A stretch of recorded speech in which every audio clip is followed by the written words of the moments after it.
لە کۆتایی ئەم بەرنامەیەدا چاوێک دەخشێنین بەسەر گرنگترین ڕووداوەکانی جیهانی تۆپی پێ بۆ بەدواداچوونی نوێترین هەواڵ و پێشاتە وەرزشیەکان دەڕۆینە لای هاوکارم سیروان قەچۆ لە ستودیۆ.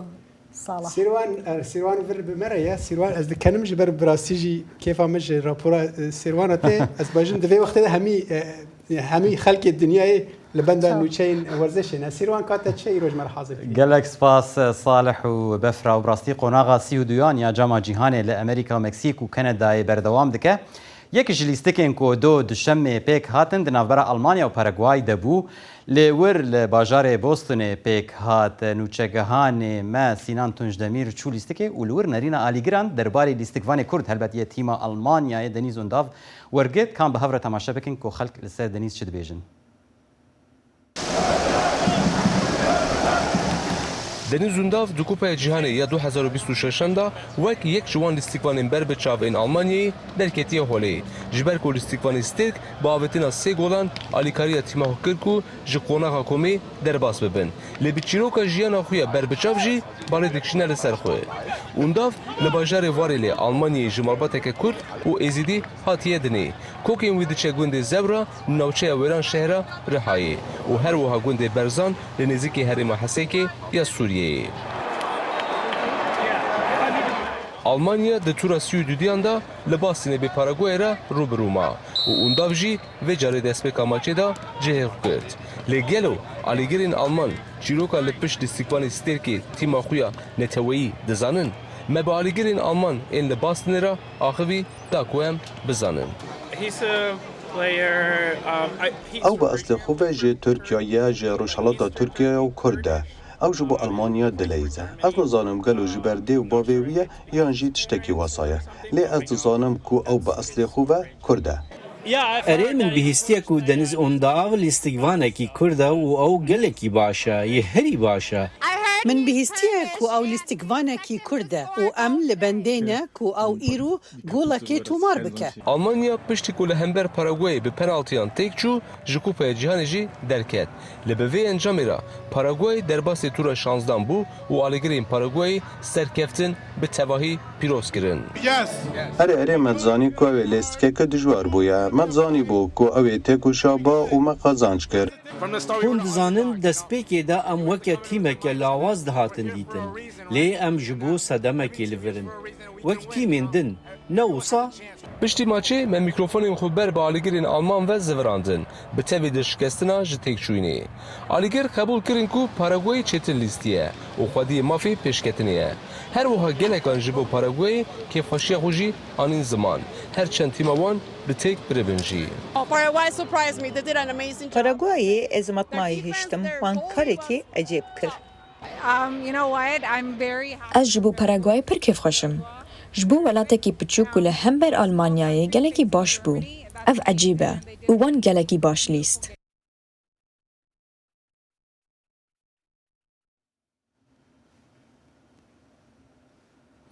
Belê rastî jî tiştekî balkêşek û di demeke wisa Kurd de lîstikvanek yekî Kurd karibe navê Kurdan her bêtir bi vî awayî li seranserî cîhanê belav bike. Em ê bêtir li ser lîstikên îro do biaxivin niha jî kawa hisso golparêzê berê yê tîma niştîmaniya Sûriye û her wiha rahînerê futbolê ji Holanda Merêkawa. Gelek spas bo beşdariya te ez dizanim ti alîgirê Almanyayê û Almanya domedî bi çi encamê bidawî bû. Hesê te çawa bû wexta te dît bi wî şêweyî Almanya ji cama cîhanê derket ji qonaxa yanî nekişt qonaxa şazdan jî. Dem baş kat Sîrwan. Valla yani em birastî bêvî bûn çekî baş. Nema denkşte derdike bika wilo xuyayê te nema xwaze baxif jî. Ez dilêşim. Ez dilêşim yani ew tîmê wek me got destpêka vê mundiyalê de li gel te me gotî heger ew tîmê biçûk surpreze durust bikin ji ber got pêşketina topepê li dev wan jî gelkî pêşketî wekû fîzîkî wekû datayên teknîkî yani gelekî pêşketine. Ji ber wê yekê me hêvî dekir got ew tîmên biçûk karin surpreyzên mezin ji bo van tîmê serekî durust bikin. Ew jî yek ji wan surpreyza bû rastî. Almanya baş bû di lîstkê de bes wekû karê fîzîkî dîfaî Paraguay gelekî baş kir. Ew jî geştin tiştê wan divêtin geştin ew heta penaltiya. المانيا براسيل نتيمكي قال لك ما تصي رود دا جيمادش بروي كي يعني باراغواي مستحقي به كوا دو جارا يكيبو كو دنيز اون داف لاستيكفاني كورد وكو لاستيفانا كي سيركي ليستدي هرغاف بريد هر سي جيم بيشيدا دنيفي دوي دات كاتي وجول دبرو وهبونا خو اثبات ذكر جارا يكيبو كو قال لك رخنجي لكر جو براستي راستا نيف تاني نيف ياريه كر لديس جينال جور بيرفورمانس اويني جاري بريبو تا كارن دنيز تليسكا ويشاواديت براسي اون تاب الاستقبال قالك زيرك حتى نكاجي ندرس بما بوتشي حتى نكاوي وك دسبيك نذكر دكار دهر تشيكن تشوف جولي بك اولا هستي مدرب هستي كوتشي وان ليس صانع موسيقى لعب بيتر اندوفاني اجبروي كي خلكي قالك رح نري لذكر اندوفاني مستحق جو حدم دسبيك نافيا رجال ياريبا اجبروي كي سيكاجي بالباور مسيكاجي بيناتاوي ومدرب يجي قال لك بلك هوا مخابن دبش داويش اخفتنا تا دنگيتا تيكشو يعني نظام برزغريك تكنيكي هي خوياي از هيفيدارم كو الكاربن جمتا تشارسر نها تشاوي هگر تباخ في كوا بلكي دنگ باشتر ببه دنگ باش صح نها باشتر بويا سباس از برسكي دنشتا بكم جبرغو دو مغرب وهولندا جيليست ومديت بچن درامي بداوي بو هولندا اوجي وكو المانيا يعني قوناغا سيهو دوان دركت مغرب يك جوان ولاتا بقول تبحثا وان كربو دس بكيد از ديس فتقرم او ليستا كو تجمر اماده كربو او بيش بيني يعني تبحثا مغرب وجابون وامريكا كر حطانها مغرب جوان حرسي تيما مغرب دركت يعني دكت قوناغا شازدان جابون دركت يعني بيش بازيه دركت ماي امريكا هلبت ميلي فقرن لمغرب وهولندا تشاوت بينهم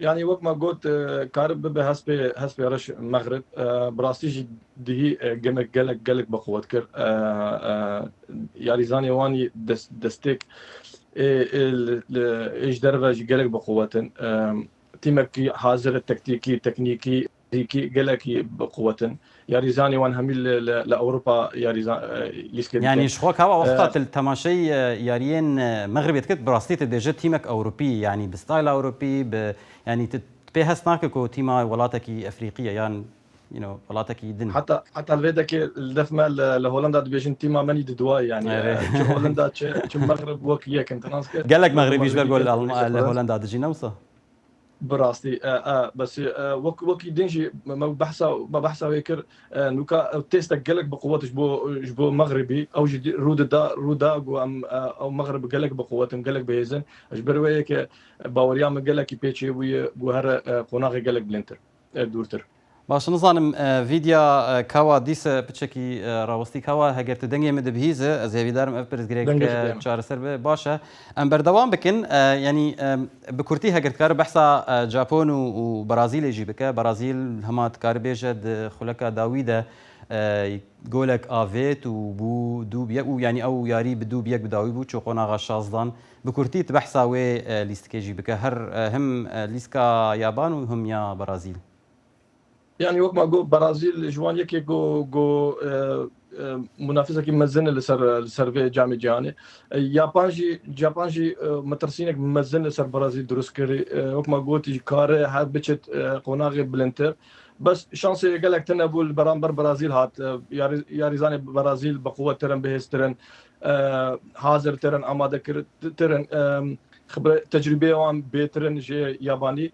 بس مقارن بحثا يمكن برازيل جي مترسينك مزن درچو از باورناكم هگر هوصا ليسكي بكن بچ قوناغي بلنتر باشا كوا حسو قالك سباس ياريزان يانجي جول باريزي بري تيمان اجتماعية سوريا تمر بوج هولندا سباس بو فان شروفين تكوا سباس بوش بله صالح وبفرا وزجارك دنتم جوا داويدا او برزغريكا انا ما يهمش برساش تبكن او برزغريكا تكنيكي تشيبو بكوارا اللي كنت تخص بالكي جميواني خو بك امشت بكن ايرو بحثا ايرو جمرا بك اسير واني لو تشد به ایروژی نهاد و دمان داخلن بلکی دوی از درخینم که انجام کود دیوار و ام بیژن نروژ بچه دواد بیژن هالند دقا داوید صالح گولک برو او جی دو بیک جبو کود دیوار بداوی بو ابو جبو نروژ بداوی بو نروژ دچه قناغا شازدان پشتی دو دم جمیران صالح و فرانسا و سوئد بلیزن و پشتی ویجی و مکسیک و اکوادور مکسیک تبزانه یعنی ولاتی میواندار یک جسه ولات میوانداری و جامعه جهانیه براستی روش خوشتر دبه و گرمتر دبه و به هاور ببینن که به تیم امریکی جوی چه قناغا 16 جیا سودیان خوشتر و خوشتر راست حرگو کمتر دبن صالح ام بیژن جوش و هیجان بهتر دبه و گرماهیا کو امریکاش خوشین هات وان روزا دگل کی گرمه هین گرمتر دبه تەنها خۆزگە تیمی ئالمانیایش ئامادە بوو بە بەشداری دەنیس یاریەکە خۆشتر دەبوو کورد هەر دەرێ ئەو حەسرەت بە ناگەرێت چوو بەداخەوە حتا 4 ساڵی دن بەڵێ هاتینە کۆتایی بەرنامەی ئەمڕۆش و بینەرانی خۆشەویست هیوادارم کە کاتێکی خۆش و شەوێکی ئارامتان بێ ئەمڕۆ سێشەمە 9 پوشپەڕی ساڵی 2726 کوردی بەرامبەر بە 30 مانگی 6 2026 سوپاس تا ئەم کاتژمێرە لەگەڵمان بوون هەر شاد و بەختەوەر بن